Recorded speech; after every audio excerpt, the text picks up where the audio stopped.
Bom dia, pessoal! Tudo bem? Vamos para mais uma aula de Química, continuar a nossa apostila, né, para a gente conseguir terminar. Esse último capítulo da apostila eu dividi, né, eu fiz em duas partes, a gente vai ver a primeira parte agora, na próxima aula a gente vai continuar.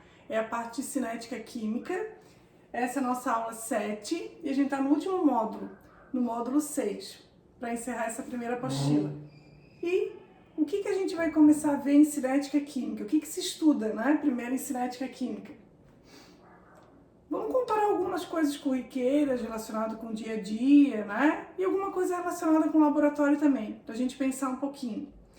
Então, essa primeira reação que eu coloquei aqui, do gás hidrogênio com o gás cloro, se um químico for fazer essa reação no laboratório, se ele fizer com tudo escuro, né, sem a presença de luz, essa reação ela pode levar alguns dias para acontecer, né, para formar o ácido clorídrico. Agora, se o químico for fazer a mesma reação em presença de luz, ela pode se tornar tão rápida que pode virar explosiva, né? Ela pode explodir, pode ficar perigoso para o químico dentro do laboratório. Quando eu pego um comprimido efervescente, então tem gente que toma Sorrisal para o estômago, tem gente que toma vitamina C efervescente. Será que tem diferença se eu pegar um copo com água, temperatura ambiente, e dissolver esse comprimido, ou pegar um copo com água gelada para dissolver esse comprimido, né? Será que vai levar o mesmo tempo de dissolução, esse comprimido efervescente? Uma maçã, eu não quero comer a maçã inteira, eu vou lá e parto a maçã e vou guardar ou na fruteira, em cima da mesa da cozinha, né? Ou da pia, ou dentro da geladeira. Independente se eu diminuir a temperatura ou não, né, na temperatura ambiente ou dentro da geladeira, a gente nota que essa metade da maçã que eu não comi e que eu deixei para depois, ela escurece. Tem uma reação química que acontece aí, né? Numa batida, né, os carros mais novos eles já vêm com airbag.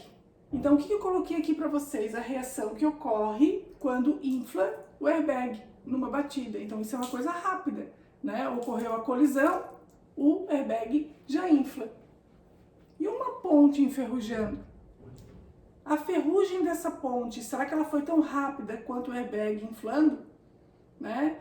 Será que existe diferença dessa ferrugem, do tempo que vai levar para enferrujar uma ponte, se ela fica no litoral ou não? Um fósforo queimando, a gente fala durante as aulas que é uma reação de combustão. Uma vela queimando, a gente fala durante as aulas que é uma reação de combustão. Vai ter diferença no tempo dessa reação de combustão? Do fósforo e da vela? Vai ter, né? Os dois vão ocorrer reação de combustão, só que não vai ser no mesmo tempo, um vai ser mais rápido que o outro. O que a gente começa a estudar a partir de agora é exatamente isso. A gente vai começar a estudar o que influencia para aumentar ou diminuir a velocidade de uma reação. Então, por que quando eu coloco uma maçã dentro da geladeira, eu sei que ela vai ficar escura se eu partir essa maçã, vai ter uma reação química, né? Mas qual é o tempo que ela vai levar da maçã dentro da geladeira e da maçã na fruteira da minha casa, fora da geladeira? Temperatura ambiente e uma temperatura mais baixa. A cinética estuda isso, isso é um dos fatores que influenciam a temperatura, certo? Então, a partir de agora, a gente começa a estudar que a cinética química é o ramo da química que estuda a velocidade de uma reação e os fatores que influenciam. Substâncias diferentes podem ou não reagir. O que a gente tem que se preocupar? Com a afinidade entre os reagentes. A gente já sabe que numa reação química, a gente tem antes da seta, como a gente chama durante as aulas, né? O reagente. E o que aparece depois da seta? Os produtos. A gente tem que pensar que para chegar no produto, no início de uma reação, só tem reagente. Eu tenho zero de produto, o produto não está formado ainda. Para poder formar o produto, o que tem que ter? Eu tenho que ter o contato entre os reagentes. Esses reagentes, eles têm que estar afins, porque senão a reação não acontece.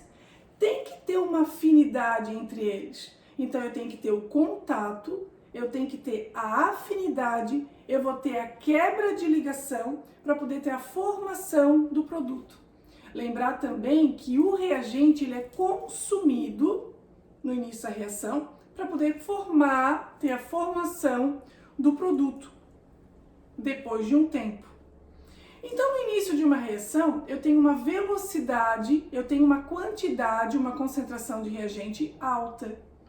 Depois que ocorre essa quebra de ligação, que também tem uma condição que a gente vai estudar aqui, começa a formar o produto. Quando começa a formação do produto, eu começo a diminuir a velocidade de um reagente, a concentração dos reagentes e começa a aumentar a concentração e velocidade do produto.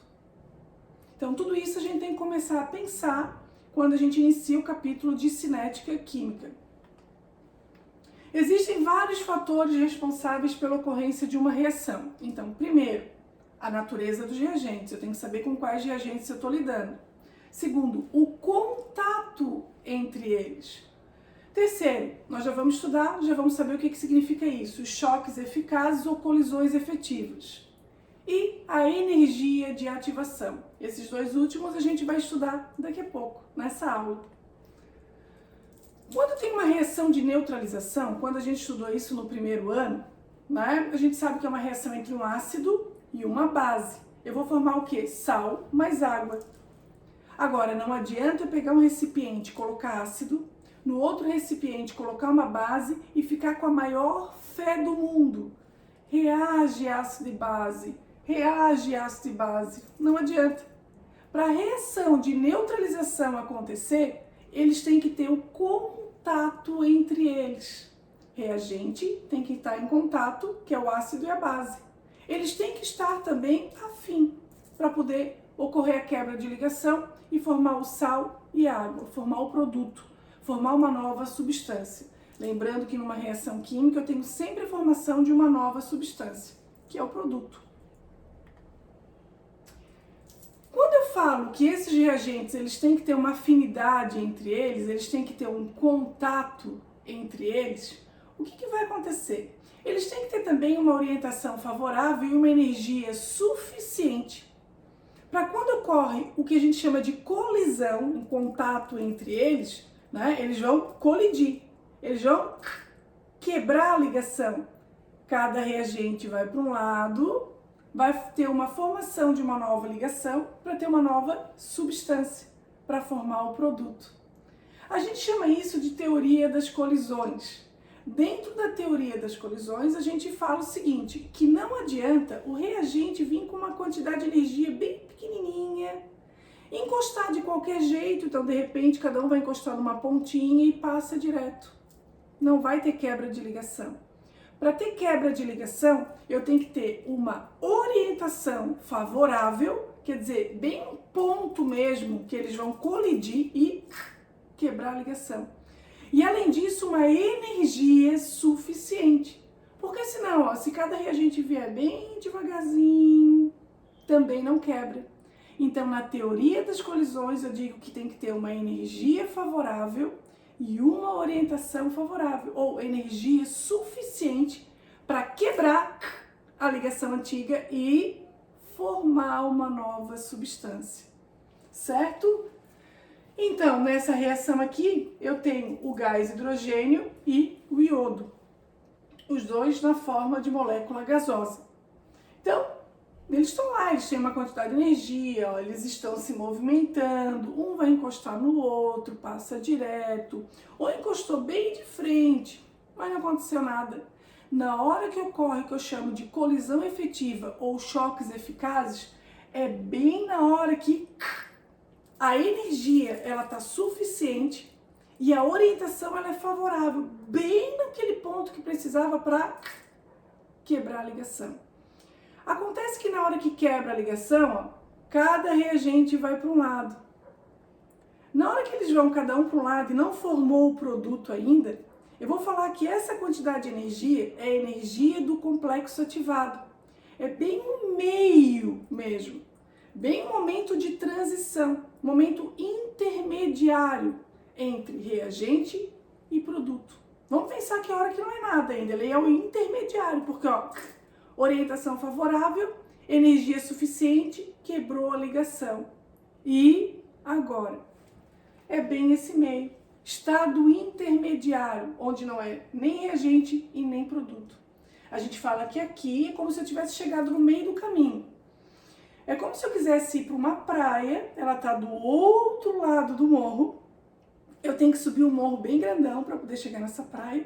Então, eu subo o morro, quando eu chego lá em cima eu olho, nossa, eu já subi tudo isso. Eu olho para o outro lado, olha, falta isso para eu chegar ainda na praia. Né? Eu estou bem no meio do caminho, bem no topo do morro. É a energia do complexo ativado, estado intermediário entre reagente e produto. Ó, eu estou num caminho, né? Estou subindo um morro, cheguei no topo do morro. Quer dizer, no início eu não tinha produto, eu só tinha reagente. Né? Eu tenho que ter uma energia aqui também, que a gente vai chamar de energia de ativação. O que é energia de ativação? É como se eu olhasse aquele morro grandão, que eu tenho que subir para chegar na praia do outro lado, e eu tô com muita preguiça. Daí eu falo assim, ai não, eu não vou subir esse morro. Daí chega uma amiga minha e me dá um empurrão. Daí eu começo a andar e já vou, né? E vou subindo aquele morro. O que é isso? Uma iniciativa, um empurrãozinho. Então, para ocorrer a reação na química, a gente chama isso de energia de ativação. É a energia mínima e necessária para que ocorra a reação. Então, é um empurrãozinho que é dado para a reação acontecer. Né? Então, eu vou ter que ter o que? A colisão efetiva, os choques eficazes e orientação favorável. Né? Dentro da teoria das colisões que a gente acabou de ver. No início, zero de produto, só tem reagente. A energia de ativação, que é a energia mínima e necessária para que ocorra a reação, ela vai ficar entre o meio, a energia do complexo ativado, o intermediário, até a entalpia do reagente. Então, essa diferença entre o topo do morro, vamos dizer assim, né, até a entalpia do reagente, ó, eu chamo de energia do complexo ativado. Em seguida, eu tenho aqui a formação do produto. Começa a diminuir o reagente e aumentar o produto. Concentração, velocidade, porque eu cheguei onde eu queria, eu cheguei na praia, do outro lado do morro. Esse gráfico é um gráfico que a gente também já aprendeu em termoquímica, onde H de R é maior que H de P. Isso indica que é uma reação exotérmica, uma reação que libera calor, libera energia. A diferença, essa parte aqui, ó, entre H de P e H de R é o meu ΔH, a variação de entalpia. Aqui é só para falar da colisão efetiva, né, que é com orientação favorável, energia suficiente. Então, para ter essa quebra aqui, ó, num navio desse tamanho, né, quando ocorreu a colisão, teve que ter o quê? Um ponto, putz, nesse ponto aqui vai quebrar para valer, vai rachar, né? E uma energia suficiente, porque se viesse bem devagarzinho não ia acontecer nada, só ia encostar, né? Então isso é a colisão efetiva. Aqui tudo que a gente acabou de falar, né, sobre os choques eficazes, a colisão efetiva, o que é o complexo ativado, eu coloquei aqui a definição. E aquela energia de ativação, um empurrão que alguém me deu para começar a subir o morro para chegar no outro lado do morro, que é a praia, que é o meu objetivo. É a energia de ativação. A gente fala que é a energia mínima e necessária para que ocorra uma reação. Então, se eu quero queimar uma folha de papel, né, eu também não posso ficar com pensamento positivo. Queima papel, queima papel. Eu tenho que fazer o quê? Riscar um fósforo. Tem que dar uma iniciativa para poder a folha de papel começar a queimar. Eu quero acender a chama de um fogão. Eu também não posso ficar acende, chama, acende, chama. Eu tenho que pegar e ligar o fogão ou riscar um fósforo, né, virar o botão, começa a sair o gás e eu coloco o fósforo aceso. Vai acender a chama do meu fogão. Então, isso são exemplos de energia de ativação.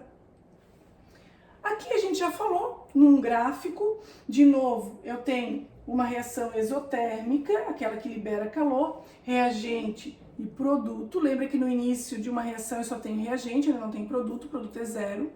Né? Eu tenho a energia mínima necessária para que ocorra essa reação, que é a energia de ativação, que é a diferença entre a energia do complexo ativado e a entalpia do reagente, quer dizer, o topo do morro, a metade do meu caminho, e o início, da onde eu parti. certo? Do outro lado, ó, eu consigo ter a formação do produto, chegar na praia, do outro lado como eu queria. Para a energia de ativação, que é o topo do morro até o H de R, eu tenho uma fórmula. Isso aqui, ó, energia de ativação é igual a energia do complexo ativado menos a entalpia do reagente. Aqui a gente tem a definição da energia de ativação e podemos entender a energia de ativação como uma barreira que os reagentes devem ultrapassar para chegar no complexo ativado. Então é uma iniciativa, né, para chegar pelo menos no meio do caminho. Então pense que para descer o morro é mais fácil.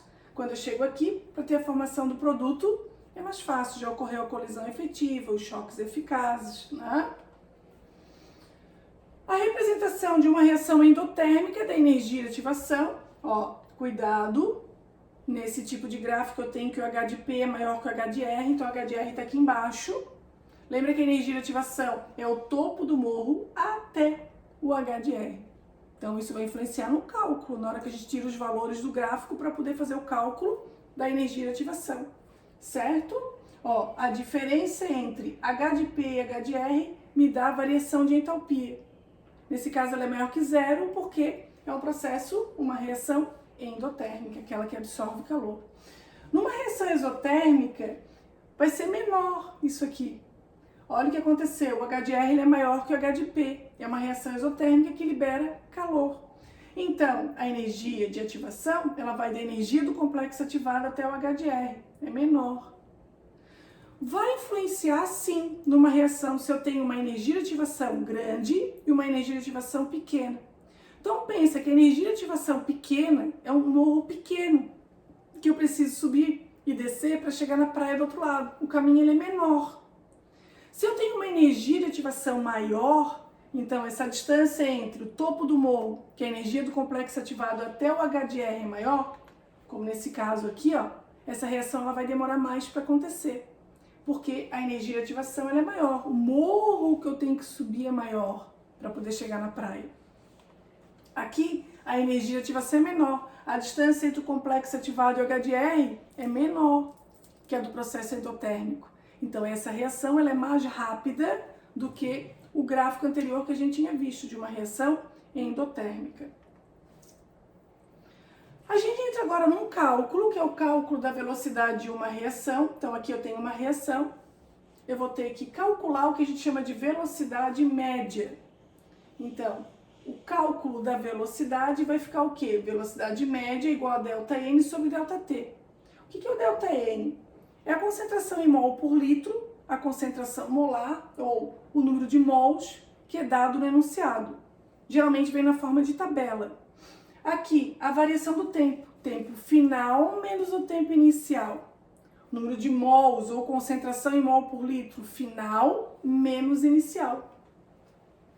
Quando o enunciado pede para calcular a velocidade média de uma reação, a gente primeiro calcula a velocidade média de cada substância da reação.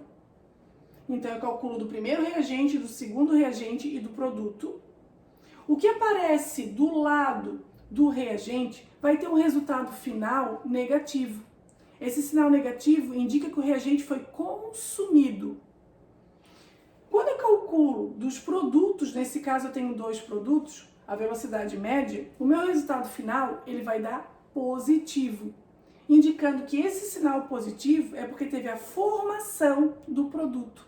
Então, reagente, a velocidade média, o resultado vai dar negativo, indica que é porque foi consumido o reagente. A velocidade média, quando eu calculo para um produto, o resultado final dessa velocidade média vai dar positiva, indicando que o produto foi formado. Certo? Então, quando eu calculo para cada substância, eu calculo com essa fórmula, a velocidade média. Sendo que, geralmente, a velocidade média ela aparece em módulo, porque o sinal só indica que um foi consumido e o outro foi formado. Quando o enunciado pede para calcular da reação, o que eu tenho que fazer? Pego esse resultado da velocidade média que deu para cada substância e eu vou dividir pelo seu coeficiente, pelo número de mol, pelo número do balanceamento, o número que aparece na frente, que aqui está representado pela letra minúscula. Então, Azinho, Azão, mais Bzinho, Bzão, reage de forma Czinho, Czão, mais Dzinho, Dzão. Então, eu calculei a velocidade média com a fórmula anterior, está aqui, a velocidade média da substância A velocidade média da substância B, a velocidade média da substância C e a velocidade média da substância D. E vou dividir pelo seu coeficiente, que é o número de mol, a estequiometria, o número do balanceamento, a nossa proporção. Ó, o Azinho, que é o número de mol, o Bzinho, o número de mol do B, né? O Czinho e o Dzinho. Certo? Então, tudo depende do que o enunciado está pedindo. Aqui, seja a reação x igual a y mais z, a variação na concentração de x em função do tempo é. Então, olha aqui, mol por litro, é o nosso ΔN. Aqui, o tempo foi dado em segundo. Olha como é que eu tenho que responder em minuto nessa questão. Então, eu tenho que transformar esse tempo para minutos, para poder responder. Tá? Então, aqui, por exemplo, 0, aqui vai dar 2 minutos, aqui vai dar 5 minutos, aqui vai dar 9 minutos. Então, tem que passar isso para minutos, para poder resolver. A velocidade média da reação no intervalo de 2 a 5 minutos é... Então, eu vou olhar aqui de 2 a 5 minutos. Então, como é que vai ficar? A parte do tempo, que é o ΔT, que fica embaixo na nossa fórmula, vai ficar 5 menos 2. Em cima na fórmula, a gente tem o ΔN, final menos inicial, mol por litro final menos o mol por litro inicial. Vai ficar 0,4 menos 0,7, que está aqui. ΔN sobre ΔT é a fórmula, ó, final menos inicial, é a concentração em mol por litro. E final menos inicial, o tempo, em minuto. Eu tenho que o resultado final, a velocidade média que foi pedido, deu 0,1 mol por litro.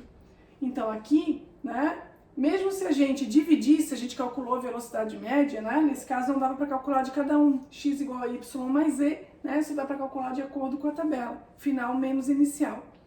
Tá? Quando a gente tem que dividir pelo coeficiente, é pedido de uma outra maneira. Tem exercício assim na apostila para fazer, tá? Agora a gente entra nos fatores que alteram a velocidade de uma reação. Eu tenho aqui uma reação, todos os componentes se encontram no estado físico gasoso, isso é importante, para sofrer influência da pressão tem que estar no estado físico gasoso, sólido e líquido não vai sofrer influência da pressão, né? O líquido ele sofre influência até certo ponto e o sólido muito pouco, quase não se percebe, então a gente considera que não. Vamos considerar só no estado físico gasoso. Eu tenho um recipiente, ó, o que acontece com as moléculas? Elas estão afastadas. Na hora que eu aumento a pressão, olha aqui o que acontece. Ocorre a aproximação das moléculas, elas têm um volume menor, o espaço que essas moléculas estão ocupando é menor. Se elas estão mais próximas, né, sabe que uma molécula no estado físico gasoso, a energia cinética delas é alta, elas estão se movimentando bastante. A chance, a probabilidade de ocorrer uma colisão efetiva, os choques eficazes, orientação favorável à energia suficiente é muito maior. Então, se eu aumento a pressão, eu aumento a probabilidade de ocorrer os choques eficazes e aumenta a velocidade da reação. Essa reação vai acontecer mais rápida, em menos tempo. Agora, se eu não aumento a pressão, se diminui a pressão, o espaço, o volume que essas moléculas estão ocupando é maior. Então, elas têm mais espaço para se movimentar. Até elas chegarem perto e ocorrer a colisão efetiva, vai demorar mais. Certo? Aqui a definição. E superfície de contato. Eu quero cozinhar batata. Será que tem diferença se eu colocar a batata inteira, a batata com casca, ou a batata picada, sem casca para cozinhar? Né? Vai ter diferença sim. Quem vai cozinhar mais rápido? A batata sem casca e picada. Ela vai ser cozida mais rápido. Por quê? Porque eu estou aumentando a superfície de contato.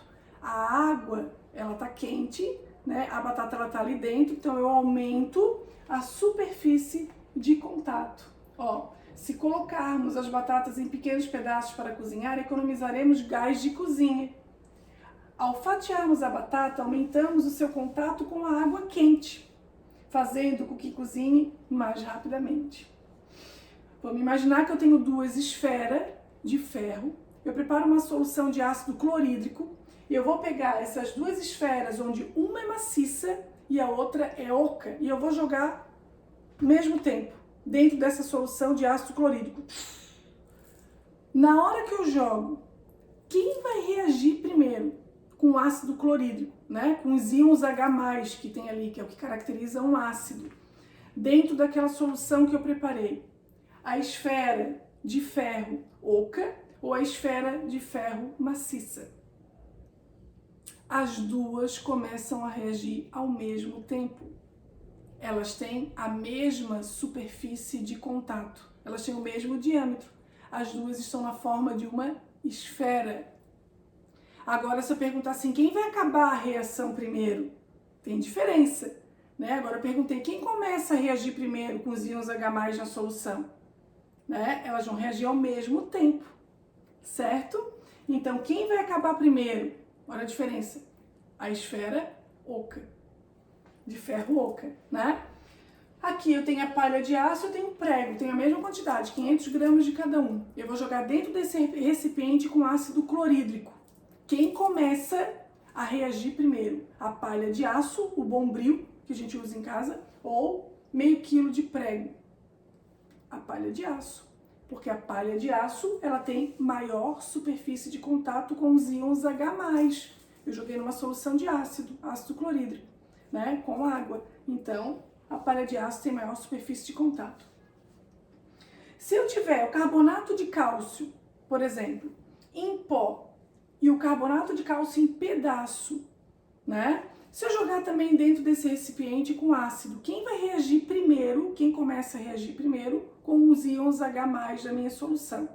Lembra que a concentração de uma solução ácida também vai depender da quantidade, né, que eu tenho de íons H+. Quanto mais concentrado, maior a quantidade de íons H+, né? Mas isso não vem ao caso agora, só pra gente lembrar.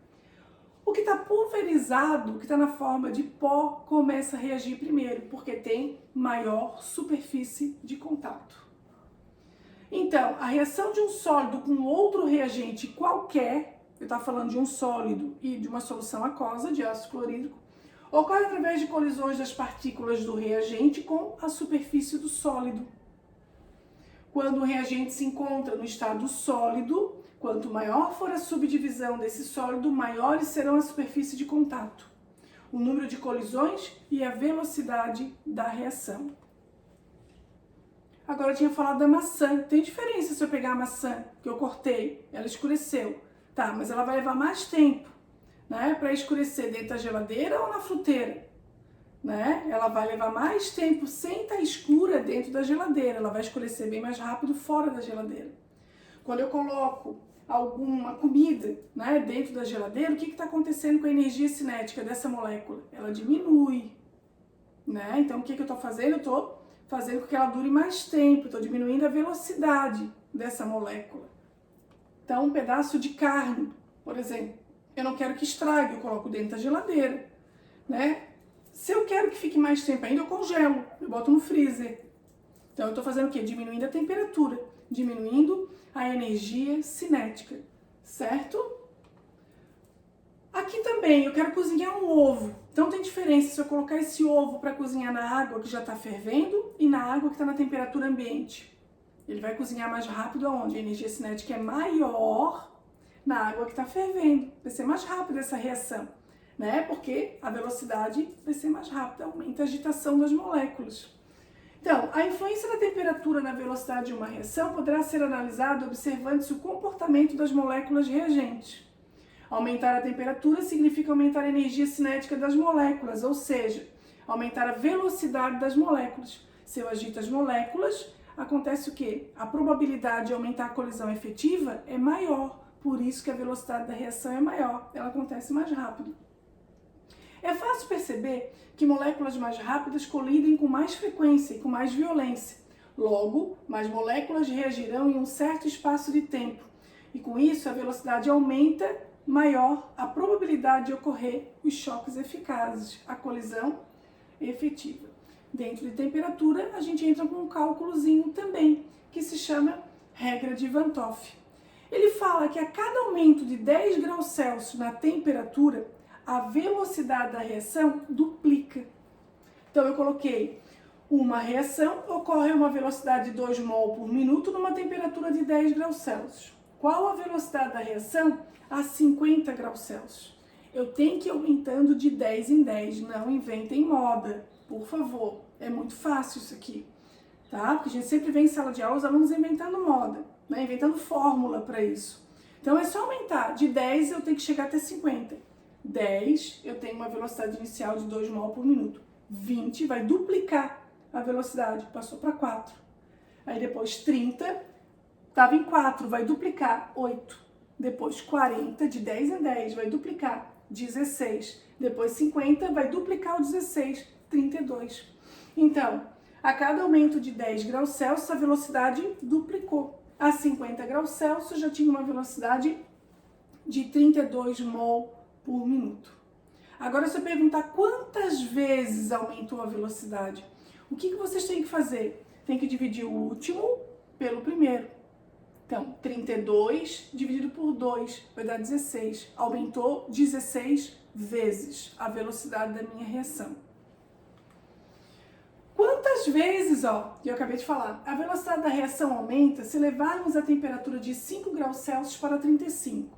Então, 5, 15, 25 até chegar em 35. Acontece que eu não tenho a velocidade inicial. Se eu não tenho, eu vou colocar X. Então, a 5 graus Celsius estava em X. Não sei quanto que estava a velocidade. Mais 10, 15. Duplicou a velocidade, foi para 2x. Mais 10, 25. Multiplicou a velocidade, estava em 2, foi para 4. Mais 10, 35. Duplicou a velocidade, estava em 4, aumentou para 8. Quer dizer, a 35 graus Celsius aumentou 8 vezes a velocidade da minha reação. E a concentração? Então, por exemplo, aconteceu assim aqui em casa o ano passado, eu peguei e fiz uma comida, coloquei no forno e coloquei batata palha. Só que eu coloquei muito em cima no forno. O que aconteceu? Começou a pegar fogo na batata palha, que estava ali quando eu tirei. Só que eu fiquei tão assustada que eu comecei a abanar. Ai meu Deus, tá pegando fogo na batata palha, né? Daí a minha filha falou assim, não mãe, não faz isso, porque vai pegar fogo mais ainda. O que significa? Quando a gente vai fazer um churrasco, a gente coloca lá o carvão, né? Todo aquele preparo para poder acender o carvão, para depois colocar a carne, né? O que é feito? A gente abana. O que a gente está fazendo? A gente está aumentando a concentração de oxigênio aqui. Então o que vai acontecer? Vai pegar fogo mais rápido, tá? Então, a concentração, ela influencia, sim, na velocidade de uma reação. Então, uma maior concentração das substâncias reagentes facilita o contato entre as suas moléculas. Quanto maior a concentração dos reagentes, maior é o número de moléculas por unidade de volume e maior é a probabilidade de ocorrer a colisão efetiva. Tem que sempre lembrar dos choques eficazes da colisão efetiva, aumentando a velocidade da reação. E essa é a primeira parte de cinética. Eu separei alguns exercícios para vocês já começarem a fazer, os outros são todos de cálculo, da segunda parte que a gente vai ver na próxima aula. Então, espero que vocês tenham entendido, façam os exercícios para fixar bem e a gente se fala nas aulas de assistência. Tchau, um beijo para vocês e até a próxima.